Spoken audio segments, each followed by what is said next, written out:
Well, hello and welcome to Stockton Junction. So, in today's video, we're going to do a basics of soldering, and got a few things to talk about first. Got my lovely mug. I had to get a replacement because my last one got broken, not by myself, but yeah.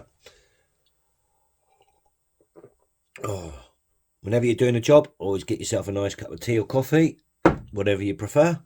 Right, so with soldering, obviously you need soldering iron, which I've got one here, which I'll show you more in depth in a minute. You've got two different types of soldering irons you can get, which I'll discuss. You need various tools for soldering, and obviously I'll go through all those in a minute. But one of the things I wanted to discuss was soldering techniques. Now, some people will tell you to twist wires. Some people will tell you never twist wires, it's not good, it doesn't give you connectivity. Well, I will explain a backstory here. I was taught to solder when I was about 12 years old by my next door neighbour, who was a colonel. Yes, a colonel in the r.e.m.e. And for those of you that don't know what the r.e.m.e. is, that's the Royal Electrical and Mechanical Engineers. Now, he's a colonel in the r.e.m.e., or was, should I say, because he passed away some years back. But he taught me when I had my very first model railway layout and I was wanting to solder some LEDs and stuff for houses, things like that, and solder the wires for tracks, that sort of thing. He taught me how to solder wires and such like, and he worked on helicopters, on Lynx and Gazelle helicopters. Now, this is the way he taught me to solder. Now, if it's good enough for the r.e.m.e. and for the military, it's good enough for me. Now, I have seen people say don't solder wires. Well, I could tell you for a matter of fact, if you Google two phrases right now, Google, should I solder a wire before, should I twist a wire before soldering it? It will tell you yes. Also, if you Google the phrase, should I twist two wires together before I solder them, it will also tell you yes, it'll offer better connectivity for both options. Now, so that is just a brief one for now, because obviously some people are going to watch this video and going to go, you shouldn't twist wires, you shouldn't twist wires. Well, I can tell you I've been doing it since I was 12 years old. I'm now 50. I've been doing it on my model railways for years, and I've never ever had a problem with any of my layouts or any of my wiring, especially when you're talking about wires that are under your baseboard that aren't going to get knocked and touched. They're not moving around, you're not wiggling them around all the time. They're not going to get moved.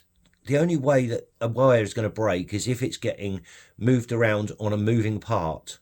So for example, on your trains, on the bogie, the wire that goes down and connects to the bogies and goes up through is on a twisting bogie, so the wires are constantly moving a little bit. So yes, that can create breaks, and that's why sometimes the wire breaks. But I can tell you it won't break at the solder point, it'll break above the solder point anyway. So that's just some basics.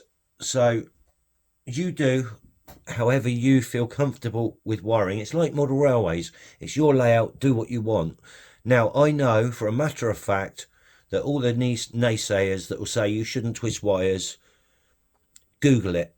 Maybe Google it. You'll see some things on there that say don't twist wires, and you'll see a lot that say you should twist wires. So I think rather than flaming in the comments about it, just do your own research and you might find out something different, or do what you prefer.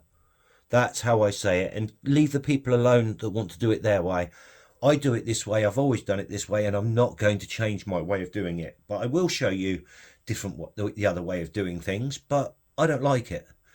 I don't like it at all. So, but I'll show you anyway. So, obviously, let's get into it. So, things you'll need. Obviously, first off, wire.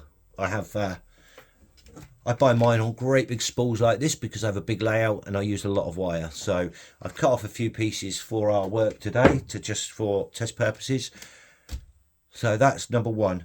Number two, obviously the main thing, soldering iron. Now I have this soldering iron station. It's Lenovo 926 LED V3.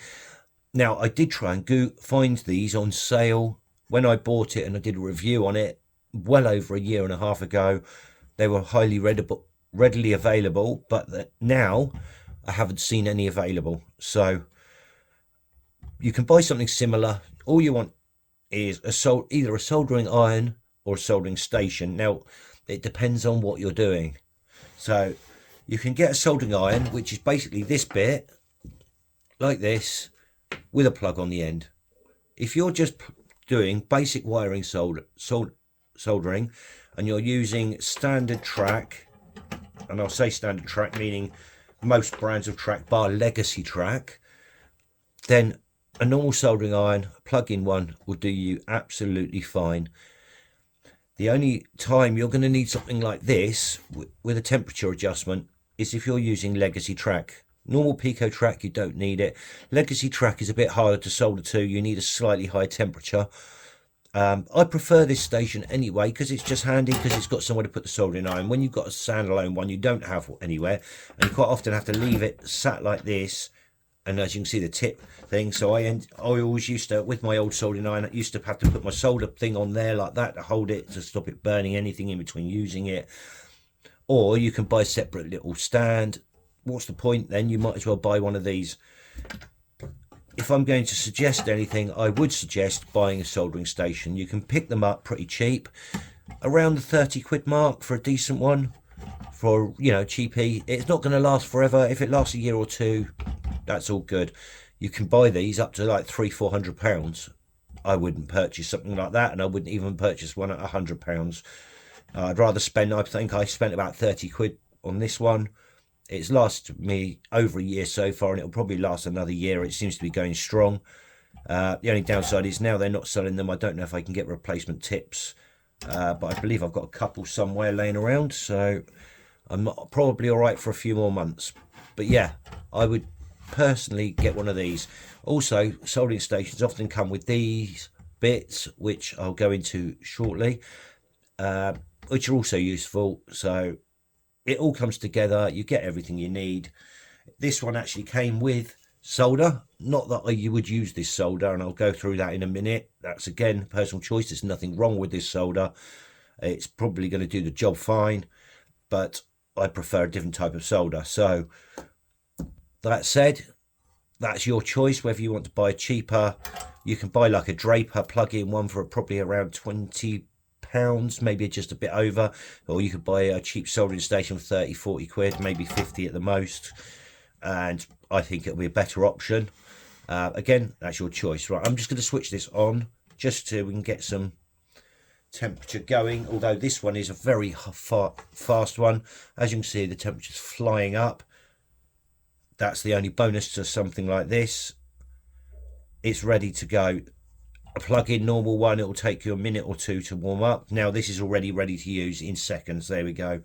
You can also, with this, lock the temperature. So if I adjust the dial, the temperature won't change. If I adjust it, there you go, and this will go up to 480 or 280. There we go. So it's actually, now it's all heading up, and it's gone all the way, changed temperature. Look, it's going all the way up in a matter of seconds. I don't want it that high for this. So let's turn it about halfway. That'll do us ideal. 270, that's perfect. It'll drop down now because it's obviously got to cool down. That'll take a bit longer, but we're not ready for it yet. It's also good because with one like this, you can turn it off in between using it. If you're going to be 2 or 3 minutes in between soldering wires, switch it off, let it cool down. The longer you leave that soldering iron on permanently, so if you have just a normal plug-in one that you need to get up to temperature, you're less likely to want to unplug it because you want to keep it hot, ready for the next soldering in a couple of minutes. You don't want to have to wait another minute or so for it to heat up enough. So with something like this, you can turn it off quickly, turn it back on, turn it off, turn it back on. Really easy to use and quicker to use. So let's talk solder. So the solder that comes with this is there. That one came free with this. It had a little, on here there was a spindle, which I don't use, which you can put your solder on there to pull it. I kept finding it kept coming off of there. In fact, I'm going to take this bracket off because It gets in the way more than anything. But yeah, this solder is tin content 99.3. Sorry, I'm out of camera there. With copper content 0.7. Now, copper is a lot more conductive than tin, but so it's only got a very small amount of the copper content, which means the tin melts at a lower temperature, which is good. The copper at slightly higher temperature. But yeah, so copper's more conductive than tin is. So I don't prefer this. Now, a lot of people prefer this because it's not toxic, or not compared to other solders. Solder I use, which I bought this,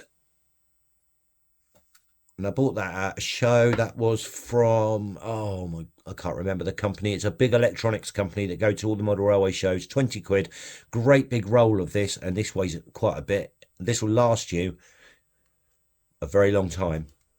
And this, as you can see, is tin and lead alloy, 60% tin, 40% lead. Now, lead is actually toxic when it's, I think so. You should really use a mask when using it, especially if you're doing a lot of soldering. I'm not going to lie, I don't wear a mask doing it, but you should. That's my personal choice. I can't be bothered, but that's my risk of my health. That's my choice. But yeah, so I prefer the lead. I find it works better. It flows better. It really does flow well. Now, old school, you used to be able to buy what was called flux core solders, which means that within the solder, within that piece there was little lines of flux material. Now, flux is a liquid, or in this case, it wasn't a liquid. It was more of a like a jelly, that helps solder flow. So this doesn't have flux. So ideally, you need to use flux with it to make it work better, but you don't have to. But when twisting wires, it is beneficial because it makes the solder go through the wires better. So, flux material. I bought this bottle off a well-known website, auction site. Very cheap. You can buy bottles from some of the model railway companies and they'll charge you 20 quid a bottle. I think this was £4 for this little bottle, and there's loads in there. And it's perfect size. It's small. It'll last you a very long time, and it's got a lovely brush, so it's ideal. And I'll tell you what, you're better off buying something like this. So it's a very good make. So Flux RF800, put a search in, you'll find it easy. It's cheap and it does the job. It's really good. So obviously you need your wires, whatever wires you're doing. I'm using these thin wires just showing you stuff, but it can be, these are the sort I use for dropper wires, also for lighting wire. So, but also you've got your main bus cables, things like that. They'll be bigger. Exactly the same principles all the way through. It doesn't matter what wire you're using. Next job is something like this. Now, this is Work Zone. This came from Aldi, and I believe if you actually get down there right now, they've actually got them in stock at the moment in some stores. So it was about a tenner, I think, as a kit. You need something like this. It's a wire stripper and cutter, crimper. It does a lot of things. You could use these for cutting your wires, but you're going to damage the blades on these, and these cost obviously normally more. That's htese Concepts track cutters. I don't want to blunt those by using them on wiring. So you've got a cutter bit there. If you want to cut something, pretty simple. Put the wire, get your wire off the spool, cut it, done. Now, the principle of these is you put your wire through here. You've got a gauge there if you want to use it, for instance, like that, up to the end. Squeeze, pull, and there you have your wire crimped. And as you can see, you've got an adjuster, there. So you can move this further out if you want, or further in if you want shorter wires. I have it out here because that gives me ideal length. So you've got your wire like that, so like so. You've got to be careful like there. a wire's cut. Sometimes you'll do that and it will cut through the wires, cut it off again, start again. Now what I do in this situation, I'm not going to pull that off yet. I'm going to twist and then pull, but there you can see it cut through the wire. It didn't work very well, so we're gonna, might be the wrong gauge wire for doing shows on, so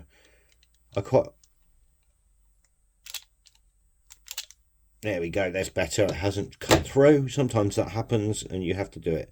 So I'm just going to twist and pull off at the same time, and there is a perfectly twisted wire. Now that is, for me, is ready for soldering. It's perfect, there's no fraying edges. The other way people will tell you to do it is to not twist it, so I'm just going to pull it off.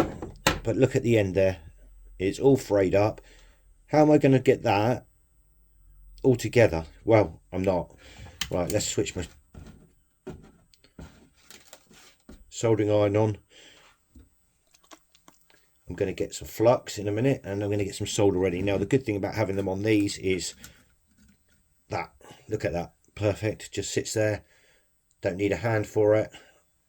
I'm going to move my flux bottle out of the way so that we don't get any on there, and I'm just going to put some flux on there.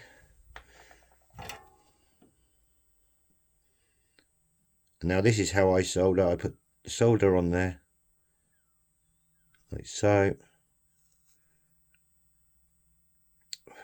You can see the smoke off of that.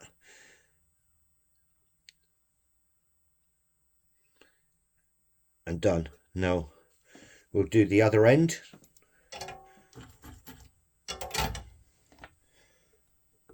I'll just put some more flux on. Don't need a lot, literally just enough to wet it. And that's what half of the smoke is actually, this is the flux.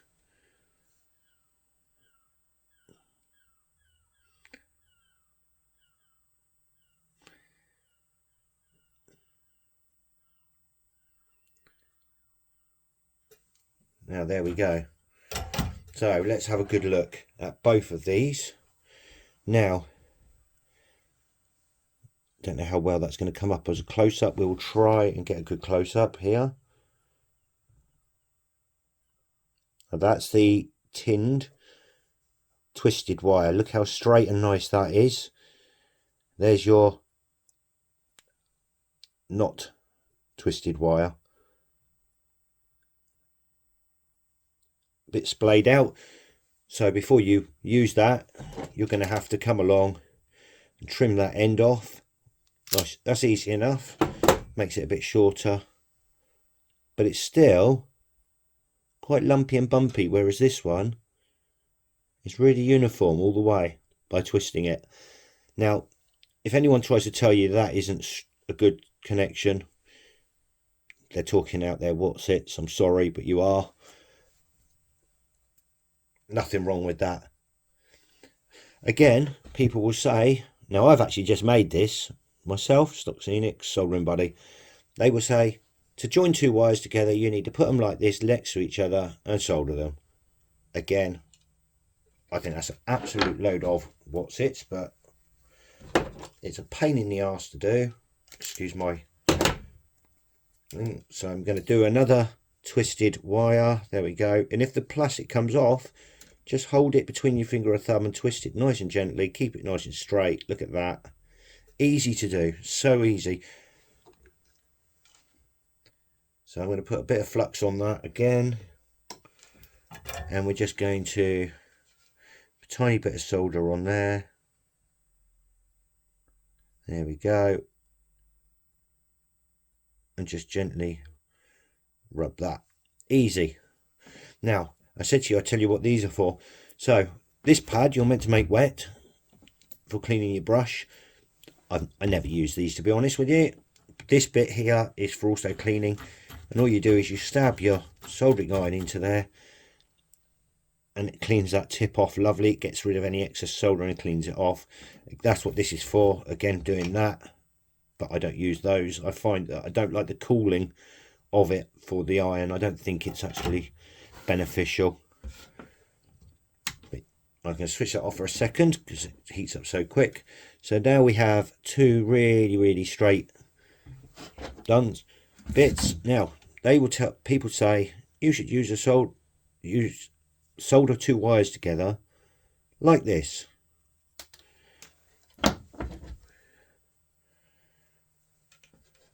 So you're meant to put them into here, put them next to each other, and this is absolutely fiddly as anything. See, and you're meant to solder them together like that. Now I say, what an absolute load of rubbish again.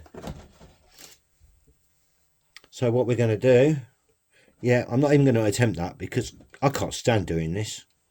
It takes so long. Now we're going to cut that one. Oh, didn't quite cut through. Sometimes that happens. There we go.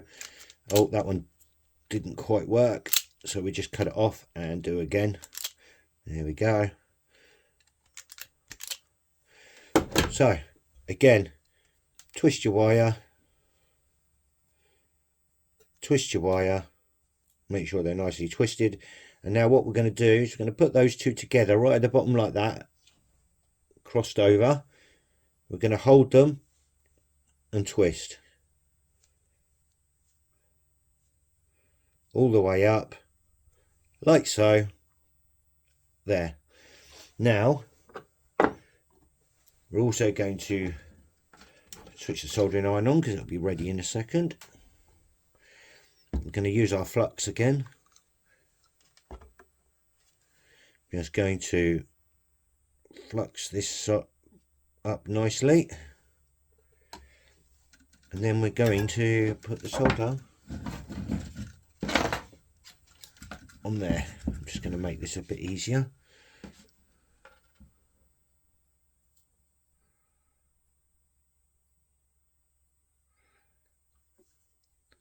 And look, I only did the top edge, you saw that. I didn't put the soldering iron on the bottom edge, but there you go, the top edge is done. Turn it over, the solder has flowed all the way through and all the way round as well. Worked perfectly. Now, what we can also do is now just trim this slightly, just ever so slightly. Lovely. Now, if you were using anything for connectors, again, makes it really good for crimping. So now you've got that. All you need to do is fold that like so, like that, and put your tape or your heat shrink round it.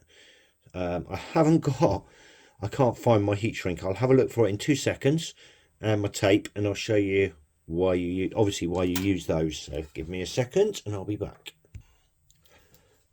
Right, I'm back in next to no time, for you anyway. It took me about 10 minutes to find all the bits I was looking for, but whilst I was finding it, I found the box for the cutters. So they come in a box like this. You get loads of little crimp tools and cable ties and other bits in there. To be honest, I'm not going to use probably any of that. I might use the cable ties, but I don't use those crimping tools. They're crimp connectors. I think they are okay for what they are, but not for me. Right, so now we're going to be talking. I found my tub, as you can see, on places like Amazon and other places. You can buy job lots of shrink tubing, and you can get it in various colours, sizes. It doesn't matter what colour or size it is. Well, it does matter what size it is. I would correct that, because if it's the wrong size, it's not going to fit. So for example, get this small piece. I can't get the wire through that very easily, just about, but then it's not going to go over that. So even though the wire goes through, it needs to be bigger. So we're going to now look at that size, and you think, well, that's miles bigger. Yes, it is. What I'm also going to do is cut this in half, because you don't need this much. And now that goes 2 ways, so you can use 2 bits. And all we're going to do for this, you can use 2 options. You can get little mini heat guns. You can get soldering stations like this that also come with a soldering heat gun next to it. Ideal. Perfect. If you want to spend the extra money. Now what we're going to do, look, you see that now goes lovely, but we want to make sure it's nice and central over there, like so. Now what we're going to use is our soldering iron, but not the tip. So we're not using from there to there, we're using the barrel, and all we're going to do, if the barrel's hot enough, is like so. If you need to use a bit of the top edge, bottom edge there we go. Just spin it around on there if you need to. Yeah, the barrel bottom there, but don't use the actual tip end. And there we go. Now, that has shrunk round, creates something that is not going to pull off, even though there's a little gap there. It's too narrow now to pull off there, and you have a perfect connection. So what I'm going to do now is just show you the tape method. So again, I'm going to put 2 wires through, because you can do this. Look, there we go, 2 wires playing at the same time. I wouldn't do more than 2 though. It doesn't tend to work very well. For this, I'm not going to bother with the flux, because it's just for practice. It doesn't matter.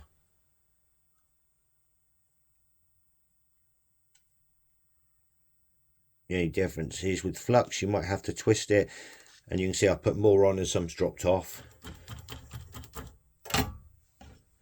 So there we have our connector again. Exactly the same principle. It's already cooled down enough for me to touch it. Look.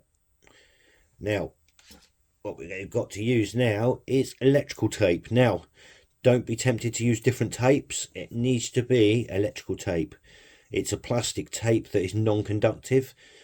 Some other tapes have lots of paper in and things like that, which could actually conduct electricity, and they are not safe.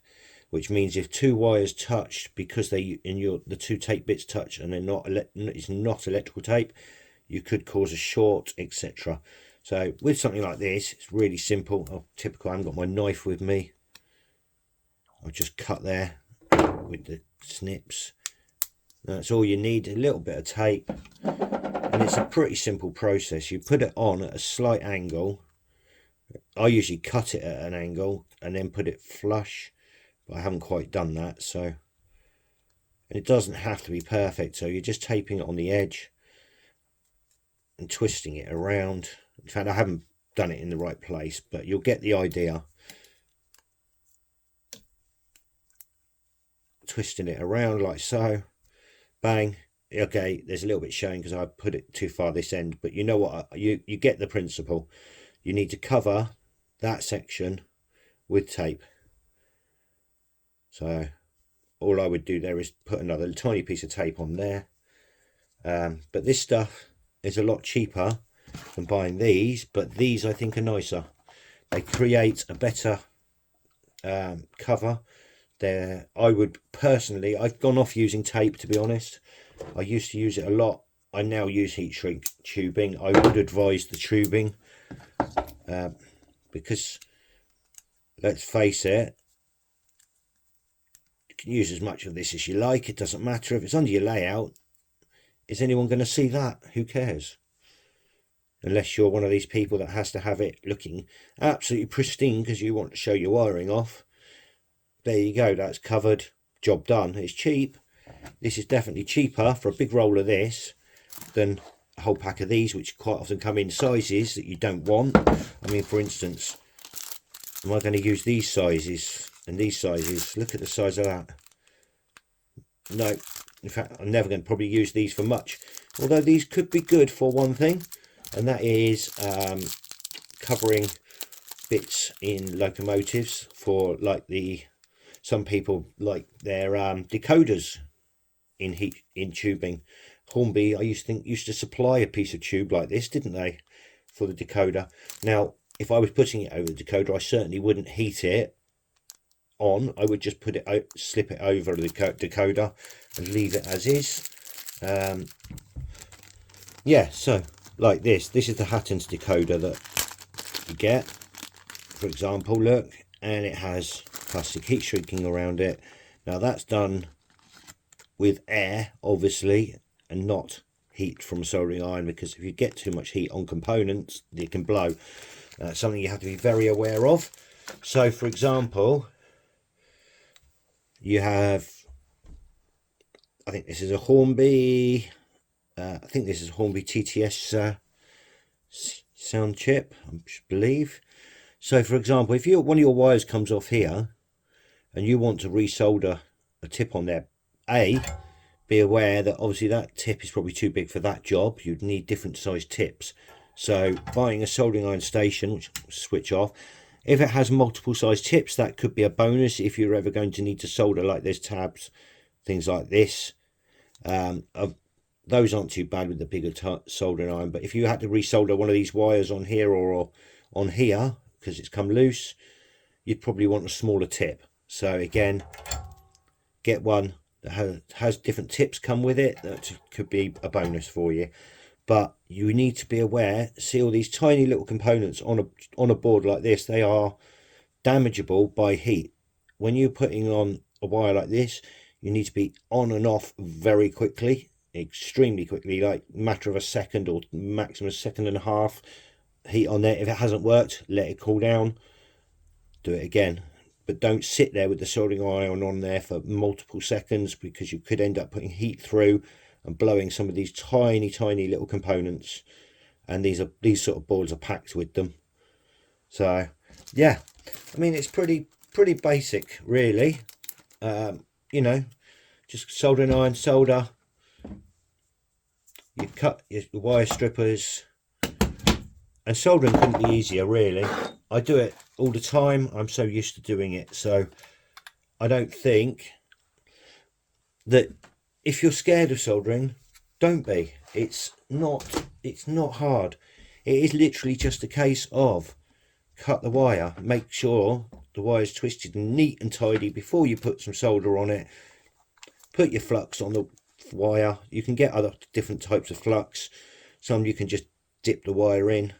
This is just perfect for me. And again, just a bit of solder.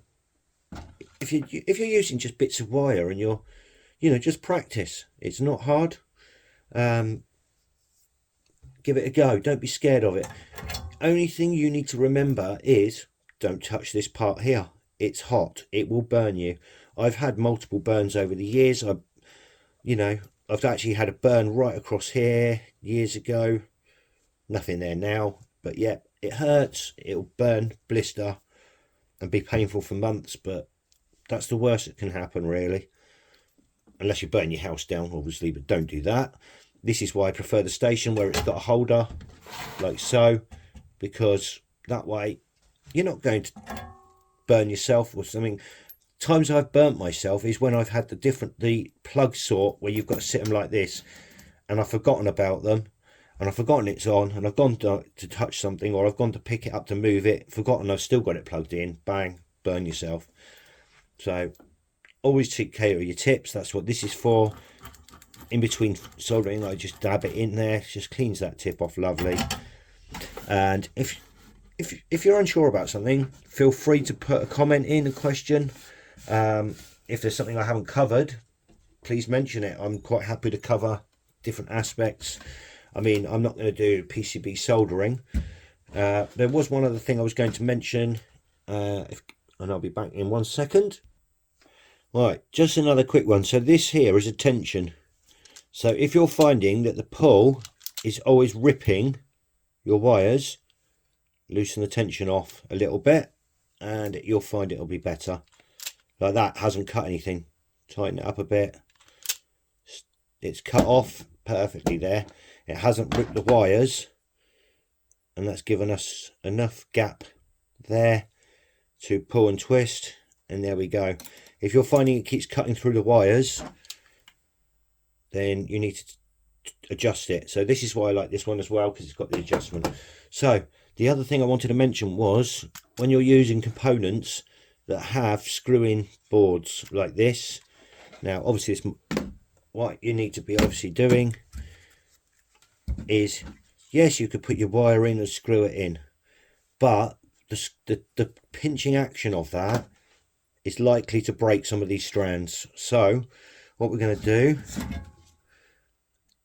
and I haven't used the flux on this, I'm just, because it's just a practice showing, I'm going to throw this bit away later. There you go. Switch that off. Now you don't want anything this long, to go in there. So we've given it a nice tinning. That's called tinning, by the way. So you're just tinning a wire. I'm going to cut it off like so, leaving a nice small piece. And typical, I've got the screwdriver. You'd have thought I'd have prepared all this, wouldn't you, eh? So obviously you've got your screwdriver, undo your screw thread, pop that in. And what you don't want when you're doing something like a board like this is, see there, silver sticking out. That's why I've trimmed it. You want it right so that the plastic sheathing is just inside. And if you can see that, it's just hidden there.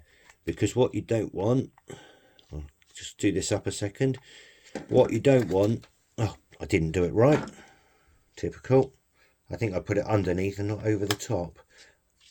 Ah, yes. I know what I've done wrong. Yeah, so these have got little plates in on these. And I put it under the plate instead of on top. There we go. I think that's the right way. And there we go. That's nice and tight. But the solder that's on there has made it so that it crushes the solder and the wires at the same time, but it stays nice and together. And it creates a really strong contact. And what I was saying was, what you don't want is odd fraying wires. You don't want your silver bit further out, because the frayed wires, if they're sticking out, they could touch a frayed wire on the next one, and then you get a short or issues with your layout. But as you can see, look at that, strong. So we'll take that out. And as you can see, still good. Now if I did that with, let's cut off a piece here.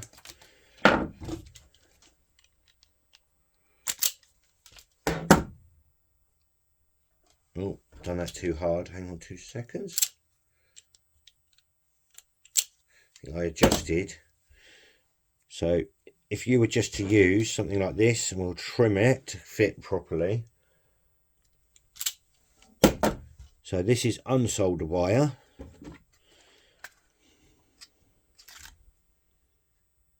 We'll put that in now. And I'll just screw that up. Nice and tight. Now again, it's holding in there. Yeah, holding on nicely. But when we take it out,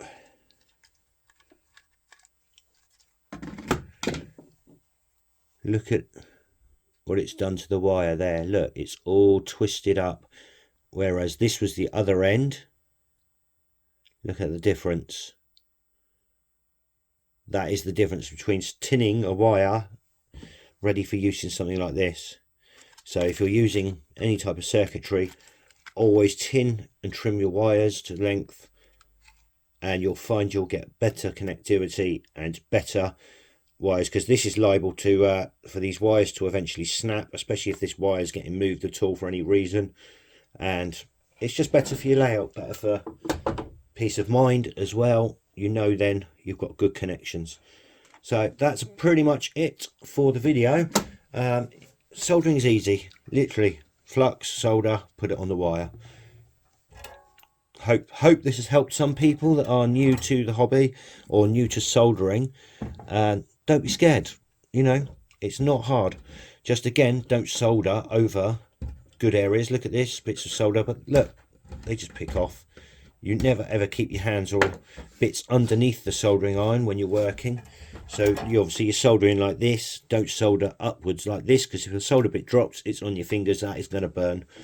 Again, solder with one hand out the way. But yeah, I'm very confident with soldering. Obviously I got taught, but this is exactly how I got taught and what I was told to do, and it's worked for me for donkey's years, and I was doing it as a child. So if I can do it as a child, I'm sure you can do it. Give it a go. Please don't be scared of soldering. There's so many modelers out there that are scared of just doing a bit of soldering that it puts them off doing things on their layout that could really improve it and make it better. And I'm sure they want to do it, they're just a bit nervous. Buy a cheap soldering station, temperature down, not too high. Halfway I use it for basic wiring. And, you know, have a go, guys. Come on. So, hope you enjoyed the video. Thanks for watching. Sorry it's a bit long, but obviously there's a lot of bits to cover, a lot of things to go through. And thanks for watching. Bye for now.